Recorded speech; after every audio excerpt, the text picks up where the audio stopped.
Response video, or reaction video even, to a Modern Mystic video. A second shot at Pyro. Yeah, can't hurt. I guess I won't be playing the video because no real point, so I'll put the camera down. Anyway, so less movement, good for some people. So I wrote down like some key words. Yeah, I did do that. Yeah, it was a good video, so it doesn't really need too much elaboration. I mean, it just kind of highlights that, I wrote here, we're more byproduct than we are product. We're more effect than we are cause. I mean, you can't really separate the two in the chain, but yeah, our personality happens to us. We don't create it. We don't develop it. There's just nothing there. There's bits of us. There's principles and ideals and eccentricities of emotional character, even, that do change over time, that do mature, that do develop, that kind of just happen. I mean, you arrive on planet Earth as a consciousness, and you start developing a personality. And what is it? It's just these things you become attached to in some kind of way. I mean, your habit, your behavior becomes what the environment sort of rewards or punishes. What you fall into. How you accidentally, you sleep on your stomach, and maybe that makes you more focused on certain pelvic functions, and so you become more obsessed with those functions, and so it becomes a bigger part of your personality because you feel the world through that part of your body. It's hard to. It just kind of depends on the atmosphere that's feeding you. Depends on what kind of programming dominates you, through every experience, through every video, through every communication, these boxes of programming, these themes of programming, the parts of us that are fearful or weak, the strong parts, the sensibilities of comfort and discomfort, the things that are repulsive and attractive. So again, that's what most of these words are about, is that this is all just in the end, the mechanism is attraction and repulsion, and it's done through the nuance of this conversation or this democracy between these personalities inside of us, a kind of democracy that one piece, one. Like I said, you have like little personalities inside of you that are thin and not complicated. They're like little soldier man, little honor man, little Tarzan man, different little people who are really simple. They're just cliches. They're just what's the word for something that's just thin. It's a thin personality. It isn't deep or mystical. It's robotic, and that's what's running us. Is that coalition of voices, and the end result is who outnumbers who at any one moment on any one question. The democracy is polled, and we end up with an action. But that is just a metaphor. I mean, there aren't probably separate programs. It's probably just a sense that there's the chain has pieces to it. The run of the programming has measured different connections, different roots of association, different branches of association. Every word has associations with it. You say the word boat, and you can think of lifeboat, and you can think of ocean, and there's these different words of associations with different strengths, and they become, in a way, a reflection of this personality. What you've been exposed to, and what what adventures you've personally had. So, for Nick, boat means something different than it might mean to me because of his more extensive boatery. I was on fishing boats, but that's about it. I didn't spend too much time on yachts or pleasure boats or just cruising boats or just pleasure boats.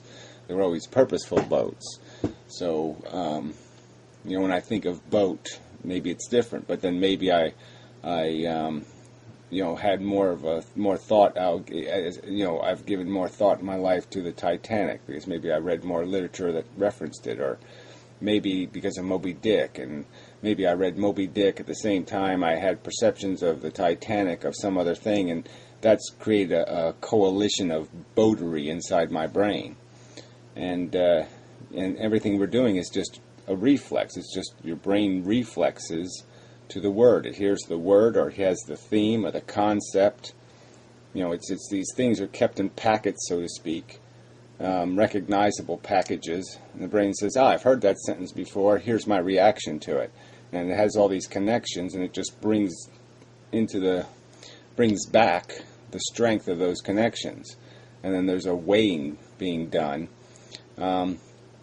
that's connected to, in some backdoor way, to emotions and just raw sensations tied to those experiences, and you end up with this this outcome that just is who you are, and you can't make it. You can't make yourself be you. You are just you. You just happen. It's the byproduct of the process.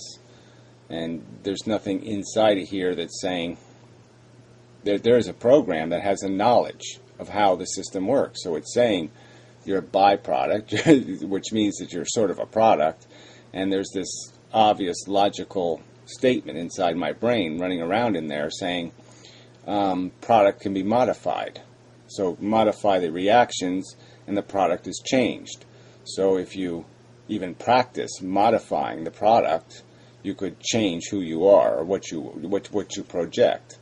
So in a sense, I could create a falsetto personality, and I could be this new person who, tries to be more eloquent and, gracious and, does the pinky thing and, does all the other little nuances of character and sophistication and, properly coiffed and, all of that there. It doesn't say things like that there. Yes, so a program could initiate this idea that this might be a good thing to do because what you are now is suck, so maybe you should become unsuck. And this is the way to do it, and everybody looks at it and says, well, I don't see anything wrong with that, and I don't. There's no huge neural connections that say that's a bad idea or that's dumb. Like nothing says square is bad, wind blows square down, square looks like shed, like Nick was saying.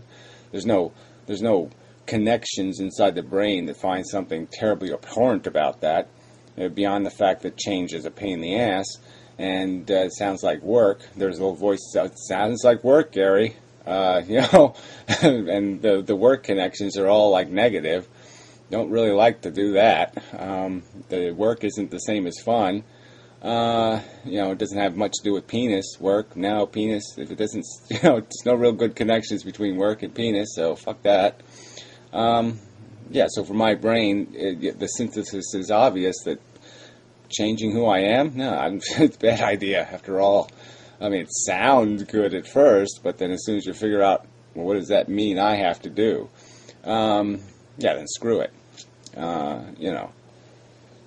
So, but yeah, none of it's initiated by anything. Like me doesn't do it.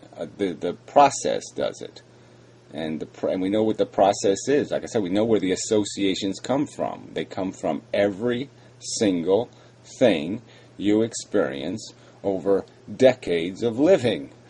I mean, come on, it's a ton. It's a volume, a huge volume of textures and colors and functions and surprises, and all kinds of crap that are in there that get stuck. Where the brain actually makes a a change in how it's structured because of it. It changes something. Like I said, just like Nick's video changed connections. It's now given me a whole new concept of boatery.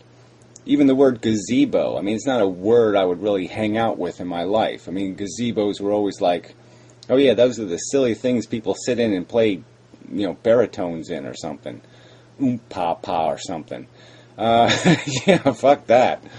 But the idea of Nick's gazebo in his orchard, listening to the birds tweet and shit, yeah, I mean, that's a whole different concept of gazebo. And then the concept of, this diligence, this perseverance, this idea that you would, one man and his gazebo, and so then you have the admiration of the discipline, to start a project that you're not going to see the result of until 2 years later.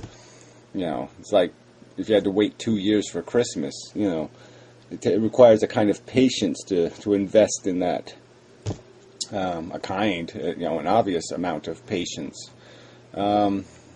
And so I've learned all kinds of, I've acquired new connections. Nick has again influenced me. He's changed how I think, how I process the world by creating a new bit of experience. And it's even easier for him to do it now because I've sort of acquired a taste for his conversation. And so I listen to it more intensely. That's one of the programs. The programs say, okay, To Be Serious is talking. How much, don't pay attention. It's going to be fluffy, annoying, snarky crap. So yeah, listen to it, enough to just listen to it, but don't let it bore any holes in your brain because it's just bullshit. Okay, it's just petty, egomaniacal, pretentious bullshit. But when the mystic is talking, the brain says, listen, okay, take each sentence in, recognize the context, look for the associations, it's being much more meticulous. And we do that in our interactions with each other. Some people influence us more than other people because we have recognized a pattern in them that we associate with patterns that are likely to produce something that might create some kind of dissonance in our brain where we actually say, ooh, that's a good idea. I never really thought of that. I should, wait, I got to do some reprogramming now because that's inverting something. That's changing some notion I had. And so now that's anything that does that, anything that creates that dissonance or creates a notion or troubles my brain, that's going to be the stuff that my brain is going to say, that's the place to look because that's what we're trying to find. We're trying to find the flaws in what we're thinking. We're trying to find something that tells us that we're wrong in some sort of rational, cohesive, meaningful way. Because that's the programming we've got now. That's what our brain is focused on. Whether people are just saying, give me an environment that stimulates me, that I find seductive, that, tingles my loins, or, gives me an emotional experience. Other people are looking for something different. Some people like roller coasters. Some people like log rides. Some people like sitting on a bench eating an ice cream cone. Because the programming has become dissident, finds different things stimulating, and it's become necessary to what truly eases their mind isn't seeing more of the dissidence or more of the conflict, but actually seeing the opposite, finding something that gives them ease and peace. Contemplation. That's sort of a trick too, because I'm sort of thinking, Nick's got a great gazebo, but then sometimes too perfect an environment, gives your brain all kinds of room to think. You can just imagine sipping your wine in your idyllic, perfect circumstance, and then recognizing how futile and stupid it all is, and that's kind of the catch-22 of playing the game. Is that it's almost like you need to be worried. It's like you need to be worried that the floor is going to break or something else is going to happen, or you're paying too much attention to other crap. It's like you need something to distract you, to keep you focused on the small picture.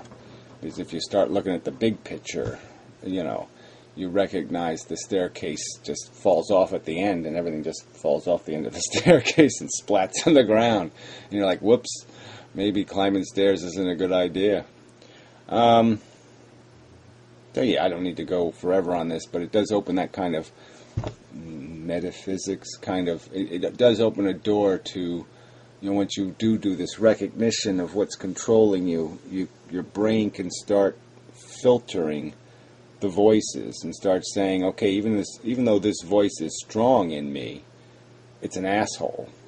I mean, you can sort of recognize, you can sort of see that there's a hero and an asshole inside of you. That all of us have it. It just depends on the circumstance whether we're going to be a hero or an asshole. Depends on the comfort zone, the associations, whether you're comfortable with fire or fire scares you. In every circumstance, somebody's going to be more heroic because they have more understanding of the circumstance. They have more capacity to do something. It's a comment I have to deal with on my website. So I guess that'll be the next video. I'll just do comments that have been on videos, because a couple of people said things and I just got to respond to them because they're idiotic things. Yeah, people are just so damn annoying. But it's not their fault, right? It's just the environment being annoying through them. It's just the progress of the human species being annoying through them, through the instrument of this evolution that we're going through, and the change in ideas.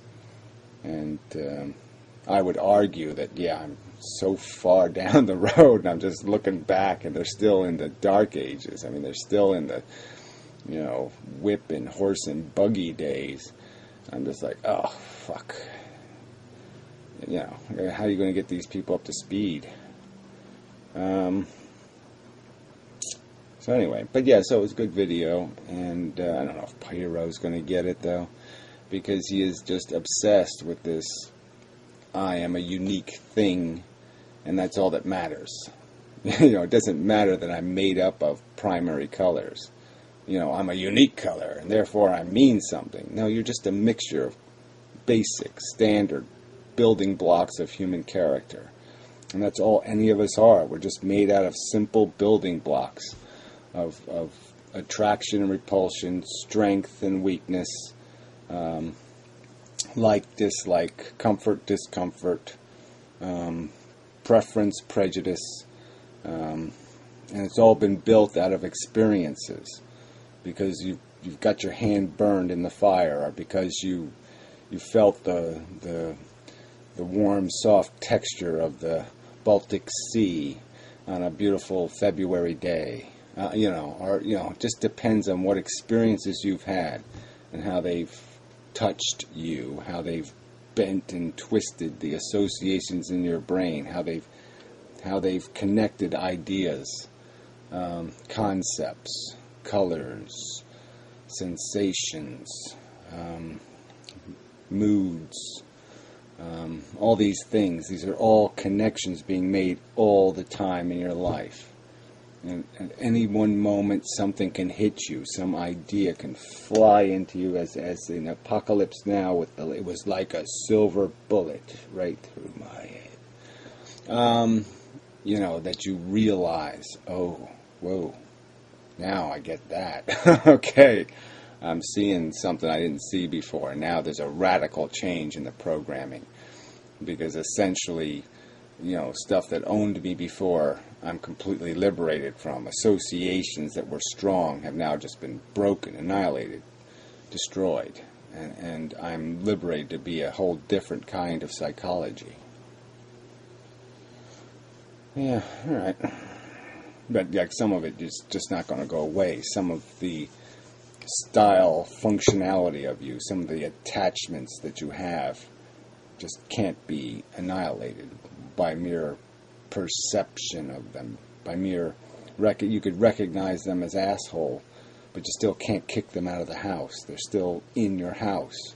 They're still part of who you are, and they're always going to be those conditioned emotional reactions that are part of your childhood are always hard to break, to change, to reorient. So that part of you is pretty cement, unfortunately. And all you can do with the ideas and principles and knowledge and wisdom is kind of push the cement over there and push the cement over there and kind of try to modify or work around these blocks of bullshit that you're stuck with. Yeah, that's a good one. Alright, sorry, longer video than expected, but it just provokes a lot of thinking. It provokes a lot of, like, this is important to understand just how controlled we are by psychology, by associations, by these neural connections, and that we don't control any of it. It controls everything that we are. And, that really control doesn't have too much to do with freedom. They're kind of opposites. Yeah, enough said. Thank you very much. And thanks, Nick. I appreciate you posting the videos. It pleases me.